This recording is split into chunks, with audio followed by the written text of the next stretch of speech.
మరుపాడు సెంటర్లో గణపతి ఉత్సవ కమిటీ ఆధ్వర్యంలో ఉన్నటువంటి గణపతి విగ్రహం దగ్గర మహిళలు పెద్ద ఎత్తున పూజలు నిర్వహించారు. పెద్ద సంఖ్యలో మహిళలు పాల్గొని తొలి రోజు గణపతికి కుడుములు, ఉండ్రాళ్లు, పలహారాలు తోటి గణపతికి సమర్పించి అర్చనలు చేయించారు. ఈ పూజలో భాగంగా పూజారి వారి కుటుంబాల పేరుతో పూజలు నిర్వహించడం, ఆశీర్వాదం అందించడం జరిగింది.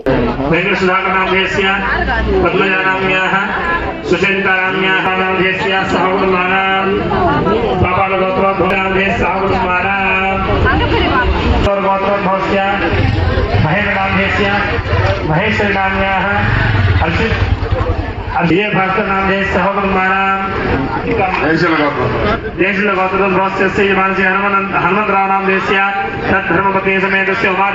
మరుపాడు సెంటర్లో గణపతి ఉత్సవ కమిటీ ఆధ్వర్యంలో ఉన్నటువంటి గణపతి విగ్రహం దగ్గర మహిళలు పెద్ద ఎత్తున పూజలు నిర్వహించారు. పెద్ద సంఖ్యలో మహిళలు పాల్గొని తొలి రోజు గణపతికి కుడుములు, ఉండ్రాళ్లు, పలహారాలు తోటి గణపతికి సమర్పించి అర్చనలు చేయించారు. ఈ పూజలో భాగంగా పూజారి వారి కుటుంబాల పేరుతో పూజలు నిర్వహించడం, ఆశీర్వాదం అందించడం జరిగింది.